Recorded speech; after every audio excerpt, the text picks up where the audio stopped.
अगर हमें कोई पागल बना रहा है तो धन की इच्छा पागल बना रही है। इसलिए अगले शब्द कह रहे, धन दौलत कछु काम न आवे, कमल नयन गुण चित बिनु दीने, मन पछतई है भजन बिनु कीने। सबके दिमाग में एक रुपया ही छाया हुआ है। बड़ा विचित्र खेल है। खर्चा करने में छाती पीड़ा पैदा करते, संग्रह करने में सुख। संग्रह करते करते मर गए। गांव में धन एकत्रित करके दीवाल में गाड़ दिए, मोटी मोटी मिट्टी की दीवारें होती थी, और मर गए। जब दीवाल खुदी तब पूरा जीवन कंजूसी करके समेट करे, या बैंक बैलेंस में जमा करते करते गणना में सुख का अनुभव रहा, इतना इतना और जमा, इतना और जमा, मर गए। किसके काम आएगा? क्यों नाम रूपी धन एकत्रित ना कर पाए? क्यों धन के द्वारा गौ सेवा, साधु सेवा, समाज सेवा, नाना प्रकार की भागवतिक सेवा, ये क्यों नहीं लाभ ले पाए? ये धन का बहुत बड़ा प्रभाव है, माया का बहुत बड़ा अंग है, जो हर एक के दिमाग में अपना असर किए हुए है। हम जो भी प्रोग्राम करें उसका परिणाम धन हमारा होना चाहिए। चाहे वो कथा हो, चाहे वो यज्ञ हो, चाहे वो पूजा हो, जो भी हो। कोई बिरला ऐसा करता है जगत में, ऐसा नहीं कि नहीं है, कोई बिरला ऐसा करता है कि इसका फल हो श्री कृष्ण प्रेम लक्षणा भक्ति। है, ऐसा नहीं कहते कि नहीं है, पर सबके दिमाग में एक यही है कि जो मैं कर रहा हूं उसका परिणाम अच्छी धनराशि मिलना। इसलिए यहां कह रहे कि पछताओगे बाद में। क्या पछताओगे? अरबों रुपया बैंक में जमा करके पधार गए, वो भारतीय बैंक का वही रखा हुआ है, आपकी केवल जीवन की श्वासें नष्ट हो गई। बस आसक्ति उसकी आपकी दुर्गति कराएगी। जीवन का समय आपको उसके संग्रह में गया, कुछ हाथ नहीं लगा। कितना भोगोगे? कितना भोगोगे? क्या खाओगे? कितना खाओगे? जब शरीर ही नहीं रहेगा तो सब खाना पीना किस कार्य में आया है, यदि सच्चिदानंद से चित्त नहीं जोड़ा। इसलिए पछताओगे यदि धन की प्रधानता जीवन में रही। तो आप सच्ची मानिएगा, आप जितने लोग बैठे हो, विचार करके अभी देख लो, वृंदावन की भूमि में बैठे हो। हम नहीं कहते कि सबके दिमाग में होगा, लेकिन आप देख लो, प्रधानता हर क्रिया के परिणाम में धन प्राप्ति की लालसा। हर क्रिया, साधु संग कर रहे हैं तो ऐसी कुछ आशीष हो जाए कि धन प्राप्ति हो जाए। हम ठाकुर सेवा, ठाकुर दर्शन, उपासना, सबका परिणाम एक धन की तरफ रहता है। सबका परिणाम। कोई बिरला ऐसा होता है जिसके दिमाग में धर्म होता है कि मैं जो भी करूंगा धर्म पालन के लिए करूंगा, मेरे जीवन का उद्देश्य है समस्त जगत को सुख प्राप्त हो, भगवान प्रसन्न हो जाए, बस। ये कोई बिरला करता होगा, बिरला। वो भक्ति का आडंबर करके, वो वैराग्य का नाटक करके, उपदेश का, व्यापार का, संसार का, चाहे वो परमार्थ हो या व्यवहार हो, दोनों में प्रधानता हमारी रहती है धन की। ये भगवान की प्राप्ति में बहुत बड़ी बाधक बनती है। कंचन देखत को यहां जगत संगाती, तात मात अपने सुख भीने, ललित किशोरी द्वंद्व मिटैना, आनंद कंद बिना हरि चीन्हे, मन पछितई है भजन बिन कीने। अब दूसरी बात करें, देखत ही यह जगत संगाती। सबसे ज्यादा संसार में संगाती माना जाता है विपरीत शरीर को। काम, दूसरा है काम, विपरीत शरीर का संगाती। इसके लिए प्राण देने के लिए तैयार है। और जबकि वासना की निर्वासनिक स्थिति भगवान से होगी, किसी शरीर भोग से नहीं होगी। उससे तो जैसे अग्नि में और घी डालते जाओ तो बढ़ती चली जाती है, ऐसे ही वासना की शांति भोग में नहीं, त्यागात शांति अनंतरम। लेकिन ना जानने के कारण पूरे के पूरे जीवन नष्ट हो जाते हैं केवल भोग चिंतन से। बहुत आश्चर्य की बात है, यदि इसे भजन के बल से, भगवत कृपा बल से, गुरु कृपा बल से इसे संभाला ना गया तो मिले भले कुछ ना, पूरे जीवन इसी का संकल्प बनता रहता है, चिंतन होता रहता है। ये ठग है जो हमारे जीवन को नष्ट कर देते हैं। कामिनी के संग की लालसा भगवत प्राप्ति नहीं होने देती। जैसे पहला था धन की प्राप्ति की लालसा, ऐसे ही जितना भी धन कमा लो, जितना भी सब कर लो, अंदर एक लालसा बनी रहेगी भोग भोगने की। ये अगर भावना शरीर भोग की बनी रही तो ये भी भगवत प्राप्ति नहीं होने देती। कितना भोगोगे, कब तक भोगोगे? जब शरीर ही छूट जाएगा तो कौन तुम्हारा साथी होगा? बहुत विचित्र बात है, बहुत विचित्र बात है। देखत को ये जगत सगाती है। इस संसार में केवल देखते देखते पूरा जीवन हो गया, कुछ नहीं देख पाए। 50 साल के हो गए, 40 साल के हो गए, भोगते भोगते जीवन व्यतीत हो, कुछ नहीं भोग पाए। क्या है? असंतुष्ट, वासना। इसी तरह से जितने संबंध है सब धोखे के संबंध है। उनमें यदि भगवत भाव करके नहीं जिए तो वो बंधन कारक है, धोखे में समय गया। पहला दिमाग में धन रहता है, दूसरा दिमाग में भोग रहता है, और जो इनको थोड़ा दबा पाया भजन से तो तीसरा दिमाग में रहता है हमारे यहां नाम हो जाए, लोग याद रखें। किसको लोग याद रखें? भगवान को याद नहीं करते, तुम्हें याद करेंगे? भगवान को नहीं याद करते, जिनके याद करने से कल्याण हो जाता है, तो तुम्हारे को कौन याद करे? बोले यार कुछ तो ऐसा हम कर जाएंगे। कितने का कर जाओगे? क्या कर जाओगे? अरे जिन्होंने अनंत ब्रह्मांड बना दीजिए उनका नाम नहीं ले रहा, तो तुम एक दो महल बना दोगे, एक दो पौशाला और अस्पताल खोल दोगे, तुम्हारा नाम चलेगा? श्री कृष्ण ने अनंत ब्रह्मांड बनाए, सब थोड़ी नाम जप कर रहे हैं उनका। तुम्हारा कौन नाम जप करेगा कि भाई बहुत यश कीर्ति की आखिरी चाह। इसीलिए कह रहे हैं कि ललित किशोरी द्वंद्व मिटे ना, आनंद कंद बिना हरि चीने, मन पछित है भजन बिन कीने। थोड़ा समय रह गया है। जितने सत्संग सुन रहे हो इतना समझ लीजिए, अब हमारे जीवन का थोड़ा समय रह गया है। अब तो जाग जाओ, इन 3 में सोना बंद कर दो। ललित किशोरी जी कह रहे हैं ये जो धन की लालसा, अरे बोले तुम तो बाबा जी हो, तुम्हारा चल जाएगा, हमारा गृहस्थी में बहुत जरूरतें हैं, धर्म पूर्वक कर्तव्य कर्म करो, उससे जो मिल रहा है संतोष धारण करते हुए अपनी स्थिति के अनुसार ब्याह बरादी जितने कार्य है सबका होता है सृष्टि में। आज दुख पाया जा रहा है अपनी स्थिति से हटकर करने पर, आज दुख पाया जा रहा है केवल प्रशंसा के लिए करने पर। अगर आपकी स्थिति गरीबी की है तो आप किसी गरीब वर्ग को ढूंढिएगा, आपकी पुत्री सुखी रहेगी। ये भ्रम छोड़ दो कि थोड़ा हमसे बड़ा धनी हो, बहुत हानि हो जाएगी।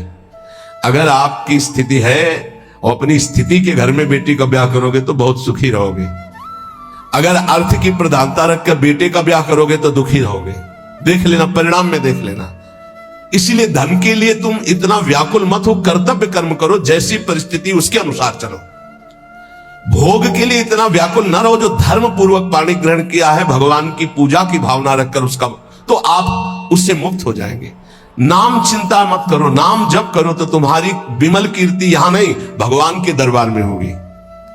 ये मम जन है, ये मेरा जन है।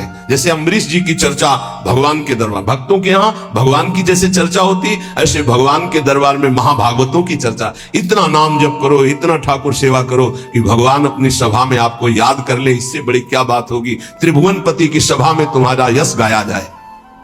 जग जाओ। अगर अभी नहीं जगे तो फिर अब जगने का समय नहीं है, जगाया जा रहा है। ये सत्संग है मोह निद्रा से जगाने का।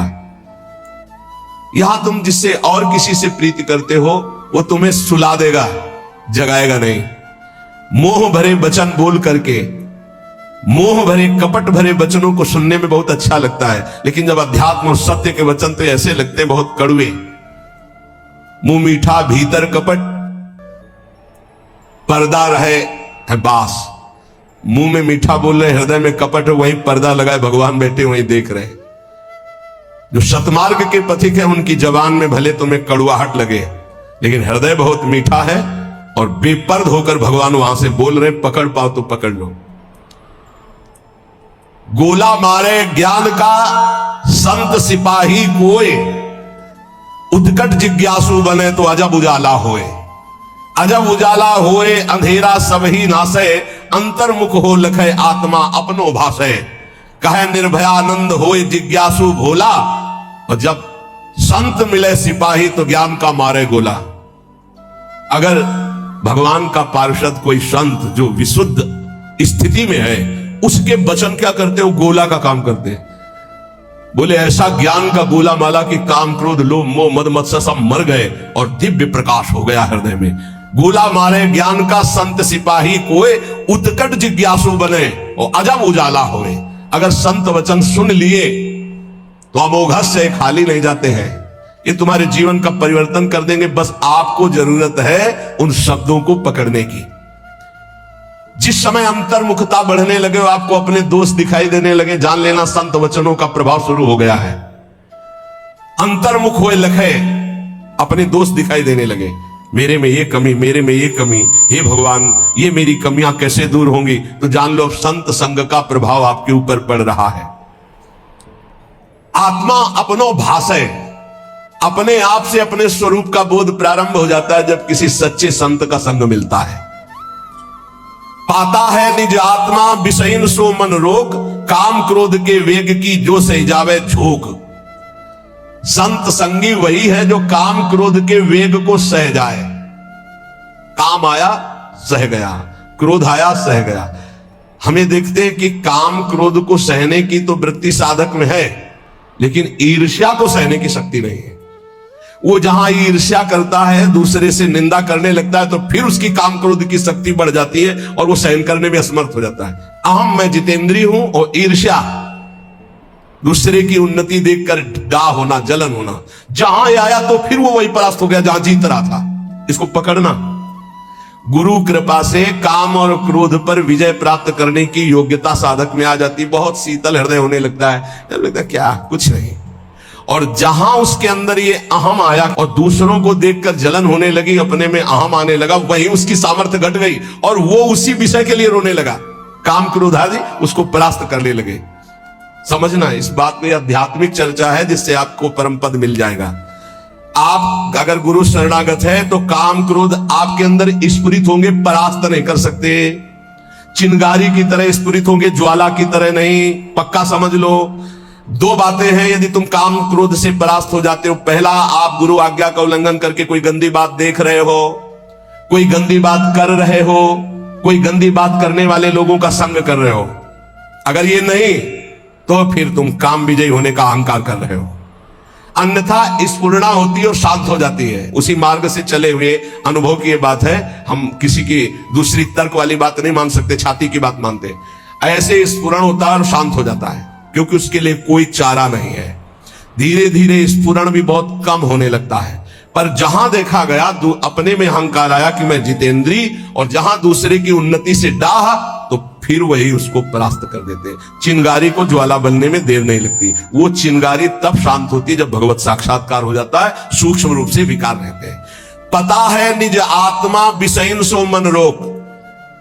जब संत वचन रूपी प्रकाश आपके हृदय में हुआ, तो ये जब पता हो गया कि तुम देह नहीं हो, भले अनुभव नहीं हुआ, तो अपने मन को विषय में जाने से रोको। बोले काम क्रोध के वेग की जो सही जावे झोंक। इनका झोंका आता है हवा का, जैसे झोंका। हवा का झोंका आवे, तूफान आवे, किसी पहाड़ का आश्रय ले लो, बच गया। छोटी मोटी पेड़ आदि का आश्रय मत लेना, नहीं टूट के गिर जाएंगे आपके ऊपर, वही मार देंगे। क्या करना है? पहाड़ का आश्रय। पहाड़ कौन है? भगवान के प्रेमी महाभागवत जनों के वचन, या भगवान नाम, या भगवत लीला गुण कीर्तन। जहां कामादि दोष आवे मजीरा उठाओ, राधा राधा राधा एक मत सुनो मन की। देख लो अभी साफ हो जाएगा गंदगी जो आई थी। या कोई संत के उपदेश सुनने लगो, या भगवान की लीला गायन करने लगो। प्रियालाल के चले जोई जोई प्यारो करे शुरू करो, और आज वह देखियो तो प्यारी चले जाओ वहां तक। 84 पदों का गायन पक्का। जब तुम्हें काम सतावे 84 जी का गायन शुरू कर देना, गायन। और अगर ना चला जाए तो हमसे बताना, निज अनुभव की बातें हैं। 84 जी का फल ही है भवजल निधि को नाव, काम पावक को पानी। तो जो सही जावे झोंक, ये आंधी आती, जाएंगे टिकेंगे नहीं। आगमा पाइनो अनित्यास्तास्तिक शस्त्र भारत। जो सही जावे झोंक, यार विक्षेप हटावे, निद्रा और आहार जुक्ति सो धीरे से घटावे। समझिए, काम क्रोध की झोंक आई तो कह रहे यार इस सह जाओ, भारी विक्षेप है, थोड़ी देर के लिए है, विचलित मत होना। विचलित वही होगा जो काम की खुराक रखे हुए है। खुराक क्या है?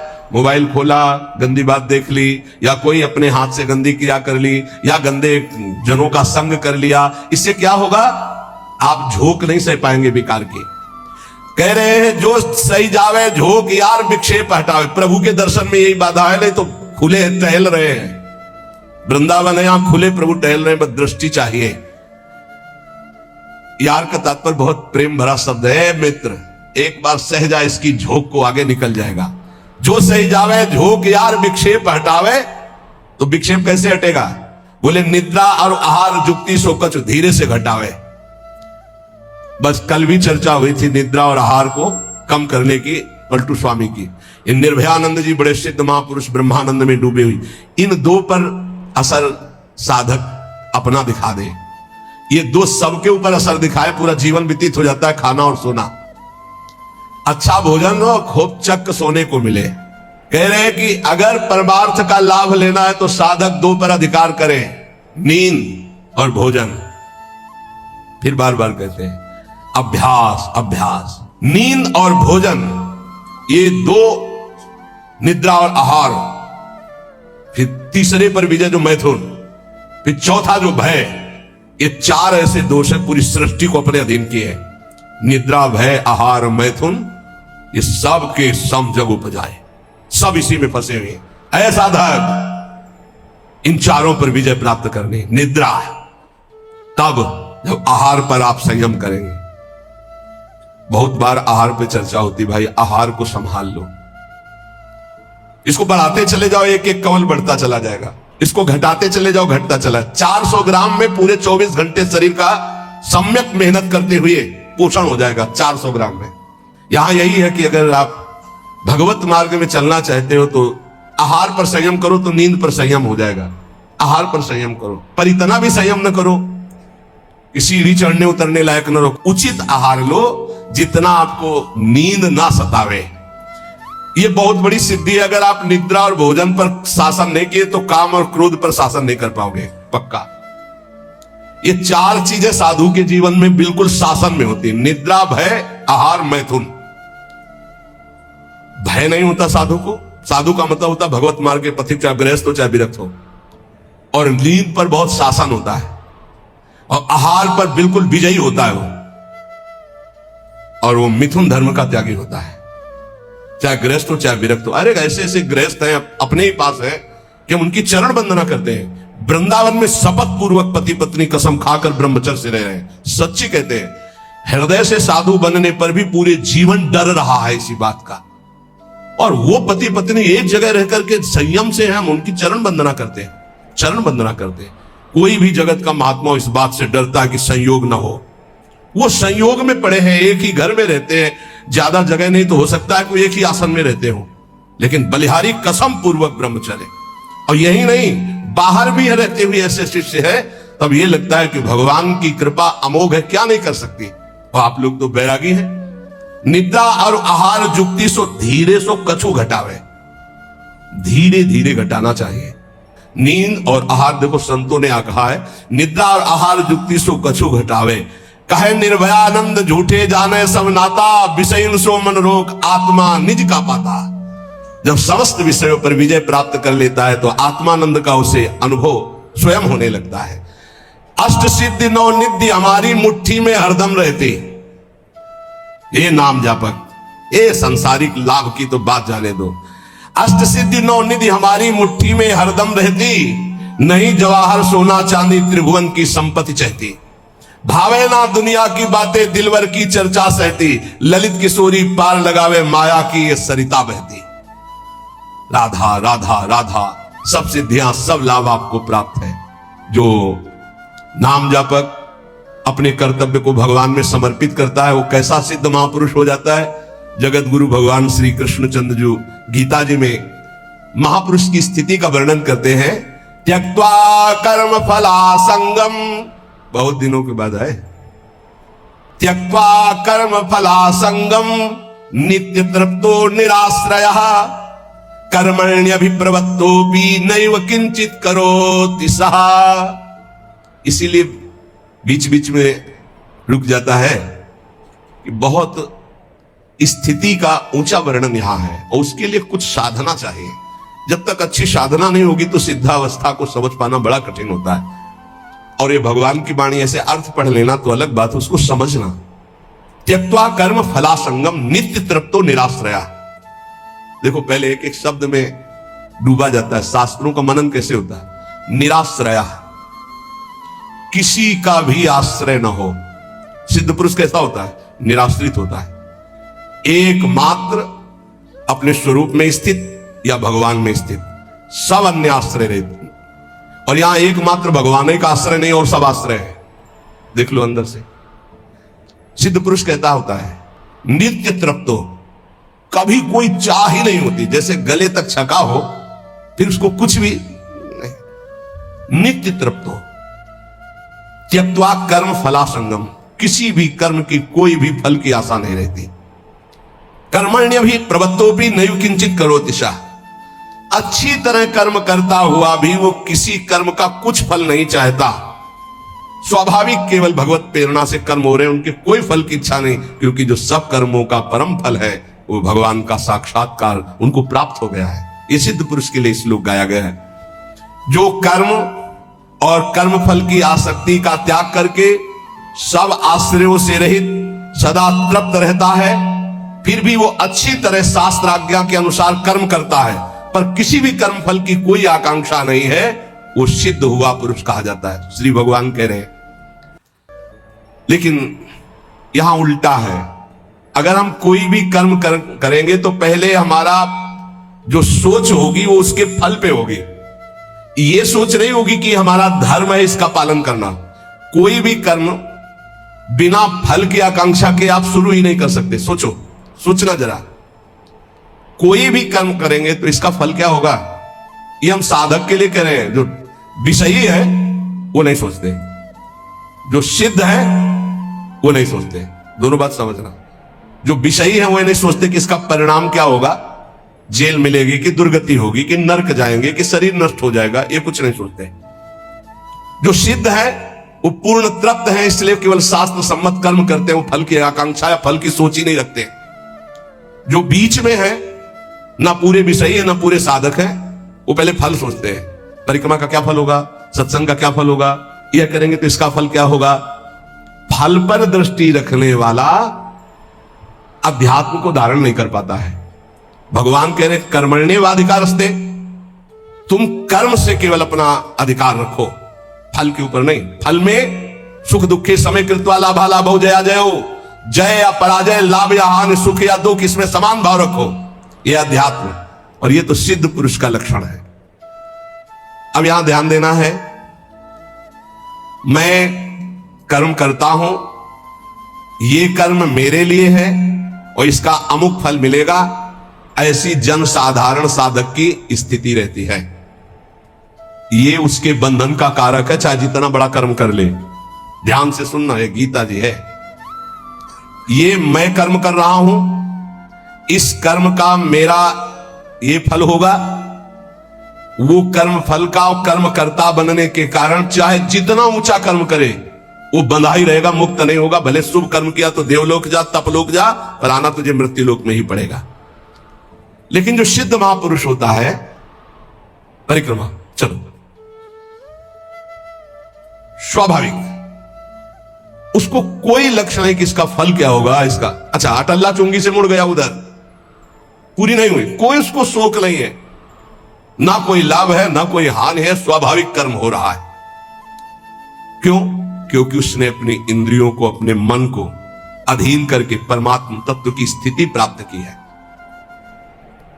अगर इंद्रियां और मन पर विजय प्राप्त नहीं की तो जीवन मुक्त होते हुए भी दुर्गति को प्राप्त होगा। आत्मा जीवन मुक्त ही है, उसको कोई नहीं बांधा। इंद्रियां और मन बंधे होने के कारण आत्मस्वरूप जो जीवन मुक्त है उसको भोगना पड़ रहा है। बहुत ध्यान देने का विषय है। आत्मा को शुद्ध करने की जरूरत नहीं, परम शुद्ध है। आत्मा को मुक्त करने की जरूरत नहीं, परम मुक्त है।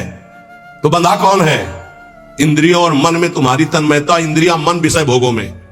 जैसे राजा तभी विजयी माना जाएगा जब सेना विजयी होगी, और सेना हार गई तो राजा हार गया। सेना जीत गई तो राजा जीत गया। ऐसे ही इंद्रियां मन हार गए विषय में तो तुम हार गए, तुम्हारी दुर्गति होगी। और इंद्रिय विजेता मन विजेता हो गए तो तुम जीवन मुक्त हो गए, क्योंकि जीवन मुक्त थे, जीवन मुक्त हो, जीवन मुक्त रहोगे। पूरी साधना इंद्रिय और मन की आ गई है। इंद्रिय और मन को भोगों से हटाकर प्रभु में स्थित करना तो विजयी। अगर इंद्रिय मन भोगों में लग गए तो आवागमन से मुक्त नहीं होगे। लेकिन सिद्ध पुरुष की इंद्रियां और मन ये अपने आप शांत होते हैं, क्योंकि वो त्यक्त्वा कर्म फला संगम, ना कर्म में आसक्त है और ना फल में आसक्त है।